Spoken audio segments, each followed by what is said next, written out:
राजाधिराज श्री सद्गुरुनाथ महाराज की जय. आनंदम ब्रह्म सुलभात्मज्ञान साधकांचा नित्यमनन ग्रंथ. बोधक श्री समर्थ सद्गुरू गणपतराव महाराज कन्नूर. अनुवादक श्री शिवरामपंत उर्फ बावन्ना श्री वैद्यवसव मोक्ता वैद्य. प्रकरण 19 सुलभ अभ्यास. पुढील भाग. परिस्थिती 9. परिस्थितीची अपेक्षा बाळगू नकोस.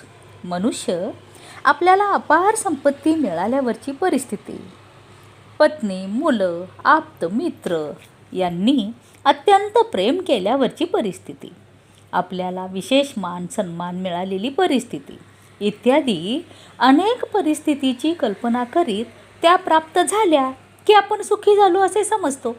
पण या सुखी परिस्थिती म्हणजे केवळ एक कल्पना, मृगजळ मात्र आहे. म्हणून तशा कोणत्याही प्रसंगाची, घटनेची अपेक्षा न बाळगता सध्याच्या प्राप्त परिस्थितीतच शांती सुखाचा आनंद घे, अनुभव घे. 10. पुढची अपेक्षा करू नकोस. आज घरी अमुक मित्र येणार आहे, तो येऊ दे. आजच्या वृत्तपत्रात अमुक एक बातमी मोठ्या ठळक अक्षरात येऊ दे. आपण फिरून घरी जाईपर्यंत एखादा माझी चौकशी करून जाऊ दे. परगावाहून पत्र येऊ दे. अशा तऱ्हेची काहीतरी पोकळ आशा मन बाळगत असते आणि त्याची प्रतीक्षाही करत असते. या गोष्टी मनातून काढून टाक आणि काही नवीन घडले नाही तरी आहे त्या परिस्थितीत पूर्ण तृप्तीचा, आनंदाचा अनुभव घे. 11. निरर्थकपणे वाईट वाटून घेऊ नकोस. शर्टावर चहा सांडला तर हातातील वस्तू निसटून खाली पडली, तर जेवणाचे शर्टावर चहा सांडला तर हातातील वस्तू निसटून खाली पडली, तर जेवणात लोणचे नसले, तर उशीवरून डोके खाली घसरले, तरी एखादे फार मोठे नुकसान झाल्यासारखे मन घाबरून जाते. माणसाला लहान सहान गोष्टीबद्दल वाईट वाटून घेण्याची सवयच लागली आहे. त्याला काहीही सहन होत नाही. असे तथ्यहीन वाईट वाटून घेण्याचे सोडून दे. 12. विशेष स्थानाला जाण्याची आतुरता नको. रम्य स्थानाला जावे, डोंगरदऱ्या किंवा नदीकाठी वास्तव्य करावे अशी अपेक्षा का करतोस? येथे तुला कोणी काय फाशी देतात की काय? असह्य नरक किंवा दिव्य नंदनवन तुझ्या मनोवृत्तीतच आहे. ही गोष्ट लक्षात ठेव.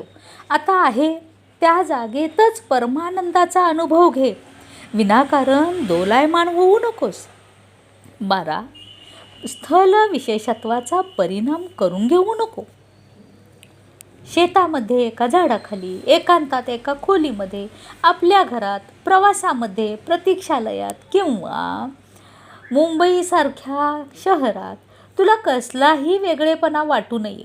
तू परमानंद रूप आहेस म्हटल्यावर तुला सर्व ठिकाणी एकसारखा आनंदाचा अनुभव यायला हवा ना. तुला एका ठिकाणी सुखी राहता आल्यानंतर इतर ठिकाणीही त्याच सुखरूपतेने राहता का येऊ नये? 14. विशेष अनुभवावे अशी ओढ नको. काहीतरी विशेष अनुभवाची प्रचिती यावी असे वाटणे हेच तीव्र असमाधानाला कारणीभूत आहे. कारण विशेषता म्हणजे विषय, सामान्य अनुभव हाच आत्मस्वरूप आहे. विशेषतेचा अध्यास, अनुभव यायला हवा असे वाटणे सर्व दुःखाचे माहेर आहे आणि त्या प्रवृत्तीचा अभाव हाच आत्मानंद होय. 15. ऐशारामाच्या वस्तूंची अपेक्षा करू नकोस. तुला वॉच, मनगटी घड्याळ, पियानो, कॅमेरा, ट्रान्झिस्टर इत्यादी कोणत्याच वस्तूंचे आकर्षण असू नये. त्या पदार्थासाठी दीन होऊन सहजानंदाला मुकू नकोस. कोणतीही वस्तू जवळ न बाळगता पूर्ण समाधानाने राहणे हेच ज्ञानाचे लक्षण होय. अप्राप्य वस्तूची अपेक्षा न करणे हेच सुखाचे गुपित आहे. होय, आम्हा साधूंना हे सर्व कशाला हवे असे म्हणत जा. 16. आत्मकथन करू नकोस. आपण करीत असलेल्या सर्व सामान्य कामाला महत्त्व देऊन हीच मोठी ऐकण्यासारखी गोष्ट आहे असे दुसऱ्यांच्या पुढे वर्णन करून सांगणे हे आत्मकथन असून तेच आसक्तीचे लक्षण आहे. आपण बाजारात जाऊन आलेल्या, जेवलेल्या, झोपलेल्या गोष्टीबद्दल कितीही बोलले तरीही त्यांना कंटाळाच येत नाही. जुगुप्सा आणणाऱ्या अशा आत्मकथनाला प्रवृत्त होऊ नकोस. क्रमप्राप्त आलेले सर्व व्यवहार निशंकपणे कर. तर्ककुतर्क लढवू नकोस. सदैव पारमार्थिक रुपये पैसे मध्येच विचार कर. तुझ्या कामाचा परमार्थ साधनेसाठी उपयोग करून घे. व्यवहार हे परमानंद भोगण्याचे क्रीडांगण होऊ दे.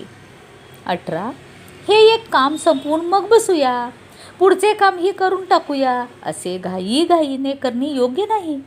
हातातील एक काम संपल्यावर किंवा दृष्टीपथातील त्या दिवसाचे काम करून संपवल्यानंतर निश्चितता येईल असे वाटते खरे, पण त्याची सत्यासत्यता पडताळून पाहिल्यास काय दिसते? घाईघाईने उरकलेल्या कामानंतर आलस्य, कंटाळा, शून्य करता येते. नंतर पुन्हा काम करण्याची प्रवृत्ती आणि पुन्हा काम संपवायचा उतावळेपणा. हे साधका, देहात्मबुद्धीमुळे आलेली कर्मकिंकरता नाहीशी करण्यासाठी पुढील प्रमाणे कर. सावकाश, आरामात उठ. सुखसंतोषाने नित्याची कामे कर. शांतीपूर्ण ऐटीत चाल. तुझी सर्व कामे सावकाश, दमाने, आनंद अनुभव घेत कर. 19 साधकाला अनेक वेळा अतिचांगुलपणाची ओढच बाधक ठरते. उदाहरण, आपण परमसात्विक असूनही आपणास अधिक सात्विकता येत नाही, म्हणून काही जण विषण्ण होत असलेले दिसून येते. चांगले करावे, चांगले व्हावे, चांगले असावे असे चांगले चांगले म्हणणे हेच त्याच्या विक्षेपाला, क्षणाक्षणाच्या मनक्षोभाला कारण होत असते. सारांश, साधकाचा सत्वाभिमानच काही वेळा स्वरूपाला आवरण घालतो. त्यासाठी साधकाने सत्वगुणाचा उपद्रव सोडून देऊन त्रिगुणातीत स्थितीची प्राप्ती करून घ्यावी. सद्गुरुनाथ महाराज की जय.